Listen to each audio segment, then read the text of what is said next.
Nah, jadi nyendat pada saat oper gigi, gitu kan?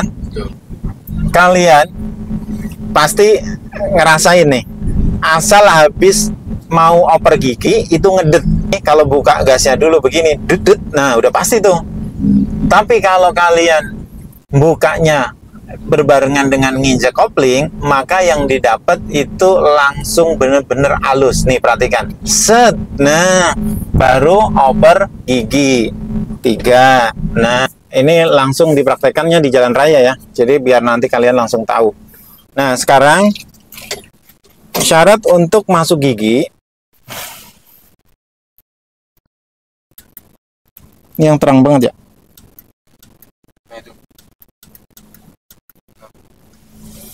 Oke, syarat untuk masuk gigi itu dipastikan kopling harus full. Kalau nggak full gimana? Nih, nggak mau masuk. Setengah, nggak mau masuk juga. Full, enteng. Nah, ya. Jadi seperti itu. Jadi wajib full dulu. Oke, ini prinsipnya adalah pengoperasionalan kopling untuk kemudahan oper gigi. Ya, nah. Kita masuk gigi 1, di depan kita di jalan raya ya, kita jalan seperti biasa, normal.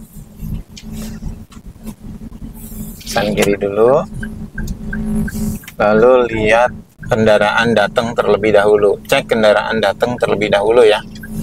Nah seperti itu. Kalau kosong, tahan karena rame. Kalau kosong baru kita boleh masuk. Nah seperti itu. Jadi sitting do-nya harus aktif, dilihat, dipikir, lakukan.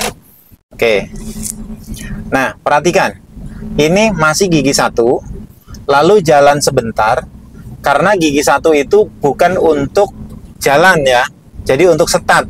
Ketika sudah cukup, maka injek kopling berbarengan dengan ngelepas gas. Nih perhatikan, set ya, lalu masuk gigi 2. Nah madep kiri, tarik ke belakang, lalu buka lagi koplingnya dari setengah, lalu habis itu baru banyakin full, buka full, baru isi gasnya.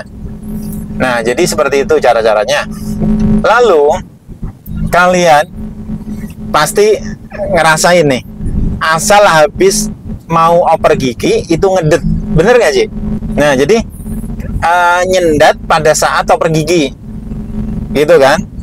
Nah jadi gini nih, ini rumusnya nih Ci, mobil manual tapi serasa mobil matic. Nih, ini kan udah gigi 3. Yang sering banget terjadi itu pada saat gigi 2 ya, mau ke 3 kan ya. Nah itu yang sering banget. Nah coba kita pelanin sedikit, anggap aja masuk dari start dari gigi 2 ya, mau ke gigi 3. Nih perhatikan, kita jalan terus kesut, kelihatan nggak? Kelihatan ya. Nah nih kalau kalian buka gasnya dulu nih, kalau buka gasnya dulu begini, dudut, nah udah pasti tuh.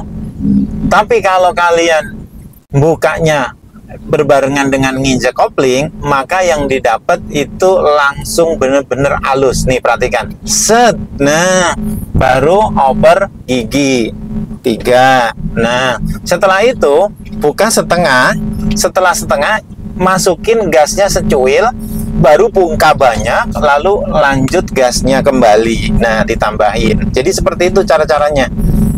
Kenapa? Karena kalau bawa mobil itu nggak cuman nggak cuman bisa jalan aja, tapi harus nyaman, aman, terus enak di boncengnya, enak juga yang di bawah atau yang bonceng. Nah jadi seperti itu. Lalu penggunaan kopling pada saat di tikungan atau perempatan. Nah perhatikan, ambil jarak dulu spernya, lalu kita injek kopling dari sini, lalu langsung ke rem. Nah jadi kita harus banyak space ya, untuk supaya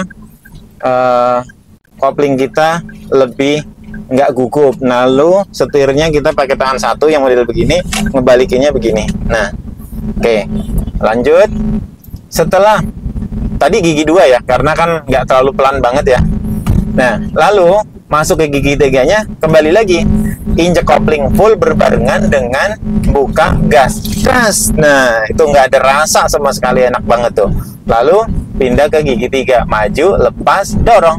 Nah, lalu buka lagi setengah, isi gasnya lembut, lalu buka lagi berbarengan dengan isi gasnya lanjut. Jadi kombinasinya itu, kombinasi gas dengan buka koplingnya itu pada saat di setengah dulu koplingnya ya.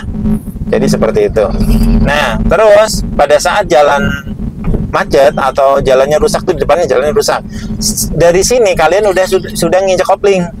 Nih, dari jarak sekitar 50 meter kalian sudah nginjek kopling, lalu pindah ke gigi 2. Nah, sangkutin dulu koplingnya setengah, jadi tetap bukanya dengan metode 2 langkah.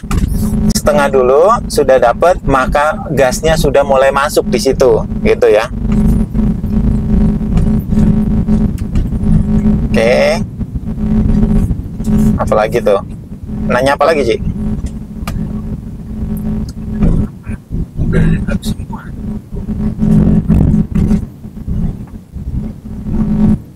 Nah, apakah kopling itu kalau jalan masih nempel di kopling gitu ya, kaki kita gitu ya, apa harus turun?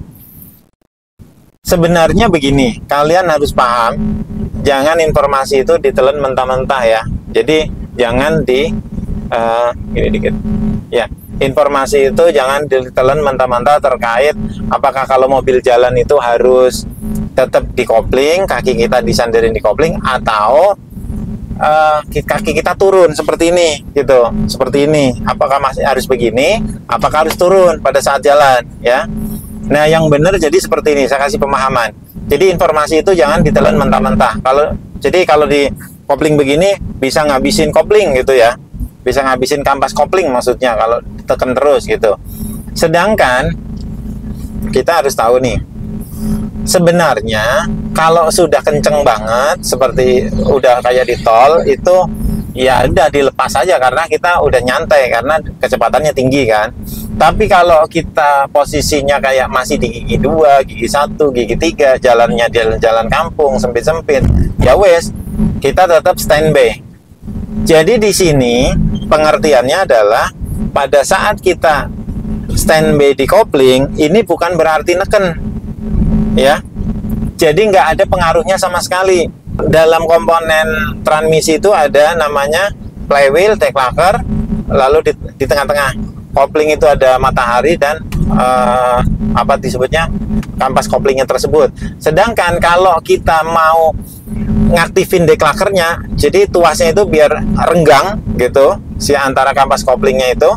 Nah, ini harus butuh tenaga, harus diinjak begini. Nah, harus diinjak.